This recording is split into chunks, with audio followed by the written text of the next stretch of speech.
Hello दोस्तों, स्वागत है आपका एक बार फिर से कमल एकेडमिक कोच में। आइए आज फिर से कुछ नया सीखते हैं। हेलो स्टूडेंट्स, आज हम साइंस में न्यू चैप्टर स्टार्ट करने जा रहे हैं, air pressure and wind systems. यहाँ हम जानेंगे एटमॉस्फेरिक प्रेशर के बारे में, यानी कि एयर प्रेशर के बारे में, और उसके फैक्टर्स के बारे में कि ऐसे कौन कौन से फैक्टर्स हैं जिस पे एयर प्रेशर डिपेंड्स रहता है, एटमॉस्फेरिक प्रेशर डिपेंड्स रहते हैं। विंड के बारे में पढ़ेंगे और कौन कौन से फैक्टर्स विंड को अफेक्ट करते हैं और सरफेस पे, उसके बारे में भी जानेंगे। विंड स्टॉर्म्स के बारे में पढ़ेंगे और स्टॉर्म से कैसे कैसे डिस्ट्रक्शंस होता है, कैसे हार्मफुल है हमारे लिए, और उसके प्रिकॉशंस क्या क्या है, उसके प्रिवेंटिव मेजर्स क्या क्या हैं, वो सब पढ़ेंगे हम। तो ये तो पता ही है सबको कि एटमॉस्फेयर होता क्या है। ये एक थिक लेयर है एयर का, जो कि हमारे प्लैनेट अर्थ है उसके सराउंड रहती है, चारों तरफ से घेरा हुआ है। तो एयर क्या है, हमारे ऊपर उसने बहुत सारा प्रेशर एग्जर्ट कर रखा है, लेकिन हम उसे नोटिस नहीं कर पाते, क्योंकि जो प्रेशर हमारी बॉडी पे एग्जर्ट कर रखा है उतना ही प्रेशर हमारी बॉडी के अंदर रहता है, इसलिए हम उसको नहीं कर पाते हैं। वहाँ पे एटमॉस्फेरिक प्रेशर जो होता है वो बैलेंस्ड हो जाता है।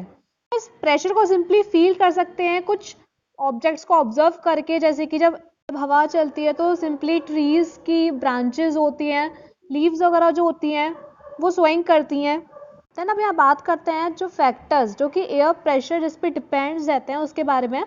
तो एयर प्रेशर जो है वो 3 फैक्टर्स पे डिपेंड होता है: altitude, temperature and water vapour. जैसे आप लोगों ने नोटिस किया होगा, जब माउंटेन्स पे बहुत हाई तक पहुंचते हैं, बहुत ऊंची जगह तक पहुंचते हैं, तो वहाँ एयर की कमी हो जाती है, हम सांस लेने में हमें प्रॉब्लम होती है। तो वहाँ क्या, वहाँ एयर प्रेशर बहुत कम हो जाता है कि नंबर ऑफ मॉलिक्यूल्स जो हैं एयर के वो भी कम हो जाते हैं, और जब मॉलिक्यूल्स कम होंगे तो एयर में क्या ऑक्सीजन प्रेजेंट रहता ही है, तो ऑक्सीजन के मॉलिक्यूल्स भी कम होंगे। तो इसीलिए हमें क्या दिक्कत होती है सांस लेने में, हमें पूरी तरीके से ऑक्सीजन नहीं मिल पाती है। इसलिए आप लोगों ने देखा होगा जो माउंटेन क्लाइंबर्स वगैरह होते हैं वो अपने साथ ऑक्सीजन लेके चलते हैं साथ में। जैसे जैसे एल्टीट्यूड हाई होता चला जाएगा एयर प्रेशर उतना ही कम होता चला जाएगा, और जब एल्टीट्यूड अगर डिक्रीज होगा तो एयर प्रेशर इंक्रीज हो जाएगा। द नेक्स्ट टर्म आता है यहाँ पे टेम्परेचर। जो एयर प्रेशर डिपेंड करता है वो टेम्परेचर पर कैसे डिपेंड करता है। जब टेम्परेचर इंक्रीज होगा तो एयर प्रेशर डिक्रीज होगा, क्योंकि एयर क्या है, टेम्परेचर जब बढ़ता है तो एक्सपेंड करती है एयर, जब एक्सपेंड करेगी एयर तो एयर मॉलिक्यूल्स भी दूर दूर जाएंगे और वो लेस डेंस हो जाएंगे। तो लेस मॉलिक्यूल्स जो है यूनिट एरिया में, मतलब लेस एटमॉस्फेरिक प्रेशर। तो जैसे टेम्परेचर बढ़ेगा तो एटमॉस्फेरिक प्रेशर भी कम होता चला जाएगा, और जब टेम्परेचर डिक्रीज होगा तो एटमॉस्फेरिक प्रेशर इंक्रीज होगा। नेक्स्ट फैक्टर आता है वाटर वेपर। तो जो मॉइस्ट एयर होती है जिसमें वेपर्स प्रेजेंट होता है, वाटर वेपर्स प्रेजेंट होते हैं एयर्स में, वो लाइटर होती है और लेस डेंस होती है ड्राई एयर से, तो वो कम प्रेशर एक्सर्ट करती है हमारे ऊपर। तो एयर है हमारे आसपास वो लाइट होती चली जाएगी अगर उसमें मॉइस्चर बढ़ता चला जाएगा। तो नेक्स्ट टॉपिक आता है यहाँ पे विंड।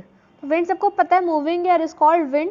विंड क्यों चलती है, जब डिफरेंस होता है एटमॉस्फेरिक प्रेशर में। इस तरीके से वाटर जो है फ्लो करता है हाई लेवल से लोअर लेवल में, उसी तरह विंड फ्लो करती है हाई प्रेशर से लोअर प्रेशर में।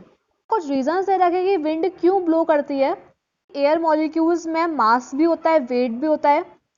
कोल्ड एयर जो है वो हैवी होती है वार्म एयर से। डे के टाइम सनरेज जो है वो एयर को वार्म कर देती है और एयर क्या एक्सपेंड हो जाती है, और जो लाइट एयर होती है वो राइज हो जाती है, मतलब ऊपर की तरफ आ जाती है लाइट एयर जो होती है। कोल्ड एयर वहाँ ब्लो करेगी जहाँ पे वार्म लाइट एयर होगी। जैसे कोल्ड एयर हैवियर है, मतलब वहाँ पे एयर मॉलिक्यूल्स एरिया में ज़्यादा है, तो वो ज़्यादा एटमॉस्फेरिक प्रेशर एक्सर्ट करेगी। जैसे हॉट एयर जो है वो लाइटर होती है, मतलब एयर मॉलिक्यूल्स एरिया में कम है, तो वो लेस एटमॉस्फेरिक प्रेशर एक्सर्ट करेगी। अगर हाई प्रेशर और लो प्रेशर एरियाज बहुत क्लोज हैं तो विंड जो है वो बहुत फास्ट ब्लो करेगी। देन आता है इसमें मेजरमेंट ऑफ विंड डायरेक्शन। जो विंड की डायरेक्शन है वो ऑब्जर्व कर सकते हैं हम विंड वेन के थ्रू, जिसे मेनली बोलते हैं द वेदर कॉक, क्योंकि इसके ऊपर कॉक बैठा हुआ होता है। इसके बाद हम विंड की स्पीड को भी मेजर कर सकते हैं एक इंस्ट्रूमेंट के थ्रू, जिसे बोलते हैं एनीमोमीटर। देन अब नेक्स्ट टॉपिक आता है यहाँ पे unequal heat distribution from equator to poles. तो अर्थ के स्फेयर शेप होने की वजह से क्या है, उसके जो अलग अलग पार्ट्स हैं वो हीट अनइक्वल होते हैं, मतलब कहीं जगह किसी जगह हीट ज़्यादा है, किसी जगह हीट कम है। जैसे कि पोल्स की तरफ देखते हैं तो वहाँ सबसे कम हीट है, और अगर इक्वेटर की तरफ देखते हैं तो वहाँ सबसे ज़्यादा हीट है। तो पोल्स पे क्या है, ठंडक है, वहाँ कोल्ड एयर है, तो एयर क्या है ब्लो करती है कोल्ड टेम्परेचर से हॉट टेम्परेचर की तरफ, इसलिए जो नॉर्थ पोल है, जो साउथ पोल है, वहां से एयर ब्लो करेगी इक्वेटर की तरफ। दैट डिफ्लेक्शन ऑफ विंड, अगर अर्थ जो है वो रोटेट नहीं करती अपनी एक्सिस पे, तो जो सारी विंड्स है वो स्ट्रेट फॉर्म में ब्लो होंगी हाई प्रेशर से लेके लो प्रेशर एरिया में, और जब प्रेशर इक्वलाइज्ड होगा तो एयर चलनी ही बंद हो जाएगी। लेकिन जब अर्थ रोटेट करेगी, वेस्ट टू ईस्ट की तरफ मूव करती है अर्थ, तो इस रोटेशन की वजह से जो उसके एक्सिस पे होता है, विंड्स जो है वो कर्व ब्लो करती है और डिफ्लेक्ट करती है जब वो ब्लो करते हैं। तो टर्निंग इफेक्ट की डायरेक्शन स्टेट हुई थी फेरेल्स लॉ में। फेरेल्स लॉ में क्या था, अगर कोई भी ऑब्जेक्ट है, कोई भी फ्लूइड जो है, अगर हॉरिजॉन्टली मूव करती है नॉर्थन हेमिस्फीयर में, तो वो डिफ्लेक्ट करेगी कि राइट पाथ में डिफ्लेक्ट करेगी, लेफ्ट पाथ में भी डिफ्लेक्ट करेगी साउथर्न हेमिस्फीयर में। तो इसके थ्रू क्या है, विंडो जो है वो नॉर्मली ब्लो करती है नॉर्थ टू साउथ, डिफ्लेक्ट करती है वेस्ट की तरफ नॉर्थन हेमिस्फीयर में। देन यहाँ पे एक चीज और दे रखी है, कॉरियोलिस इफेक्ट।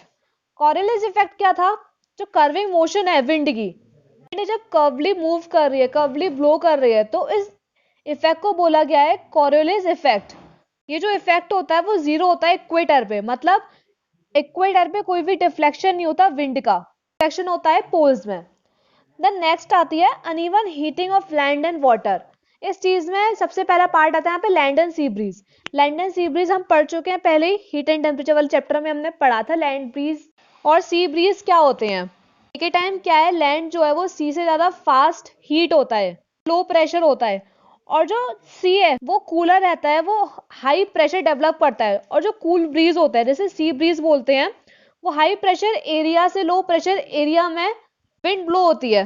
लैंड में से तो वार्म है वो ऊपर आएगी, और जो सी है वहां से कोल्ड एयर क्या है नीचे चली जाएगी लैंड के साइड में। नाइट के टाइम पे इससे उल्टा हो जाएगा, मतलब नाइट में जो सैंड होगी वो सी से ज्यादा फास्ट कूल हो जाएगी, तो सी क्या है उसके कंपैरेटिवली वार्मर हो जाएगा। देन उसमें से वार्मर एयर के ऊपर जाएंगी, और लैंड में से जो कूलर एयर होंगी वो सी के तरफ ब्लो करेंगी, जो क्या हो गया हमारा लैंड ब्रीज। देन आता है यहाँ पे नेक्स्ट मॉनसून विंड्स। तो बात करेंगे मेनली मॉनसून विंड्स जो है वो कब चलती है। इंडिया क्या है वो नॉर्थन हेमिस्फीयर पोर्शन में लाई करता है। ये मई जून के मंथ्स में हमें क्या समर एक्सपीरियंस होता है, गर्मी होती है उस टाइम पे। तो समर के टाइम पे जो लैंड मासेस होते हैं, स्पेशली एशिया जो होता है वो बहुत ज्यादा हॉट हो जाता है, तो उससे क्या होता है लो प्रेशर एरियाज डेवलप्ड होते हैं वहां से। जैसे इंडियन सब कॉन्टिनेंट का लैंड मास हीट होता चला जाएगा, लो प्रेशर डेवलप्ड होता चला जाएगा उसके ऊपर, और दूसरी तरफ जो इंडियन ओशियन है वो कोल्ड ही रहता है और वहाँ हाई प्रेशर एक्सर्ट होगा। विंड ब्लो होती है हाई प्रेशर से लो प्रेशर की जोन में, और जो विंड होती है वो बहुत सारा मॉइस्चर कैरी करके लेकर आती है और मानसून क्रिएट करती है। विंटर के टाइम पे मतलब दिसंबर के मंथ में जो इंडियन सब कॉन्टिनेंट होता है बहुत ज्यादा कोल्ड हो जाता है, तो वो हाई प्रेशर क्रिएट करता है, और जो इंडियन ओशियन होता है उसके कंपैरेटिवली वार्म रहता है, तो वो लोअर प्रेशर जोन क्रिएट हो जाता है वहां पे। तो वहाँ ड्राई विंड ब्लो करती है लैंड से सी की तरफ, और जो विंड्स होती है ये कुछ अमाउंट वाटर की कैरी करके लेके जाती हैं, तो उसकी वजह से कुछ थोड़ी बहुत बारिश होती है साउथर्न पार्ट में इंडिया के विंटर में ही। यहाँ पे लैंड और सी ब्रीज और मॉनसून विंड्स में डिफरेंस बताया गया है। क्या है बस ओनली वो कोस्टल एरियाज में होते हैं, लेकिन मॉनसून विंड्स जो होते हैं वो ट्रॉपिकल एरियाज में होते हैं, जहाँ पे जो मॉनसून विंड्स है ये पूरी कंट्री को अफेक्ट करता है, लेकिन जो लैंड और सी ब्रीजेस है ये सिर्फ 20 किलोमीटर तक ही अफेक्ट करता है। लैंड और सी ब्रीज जो है वो कुछ ही घंटे डेली में ब्लो होता है, मतलब कुछ ही घंटे होते हैं ब्लोज, जो विंड ब्लोज होती है। लेकिन जो मॉनसून विंड्स होती है सीजनल विंड होती है, ये मंथ्स में ब्लो होती है, टाइम टू टाइम ब्लो होती रहती है। ये लैंड टू सी की तरफ ब्लो होती है, और डे की टाइम ये सी से लैंड की तरफ ब्लो होती है। लेकिन मॉनसून विंड्स जो है समर के टाइम पे ये ओशियन से लैंड की तरफ ब्लो होती है, और विंटर के टाइम पे लैंड से ओशियन की तरफ ब्लो करती है विंड।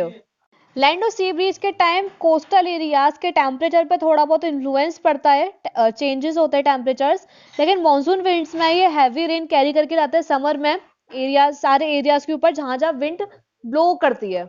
आज के लिए इस चैप्टर में इतना ही, बाकी का चैप्टर कल कंटिन्यू करेंगे।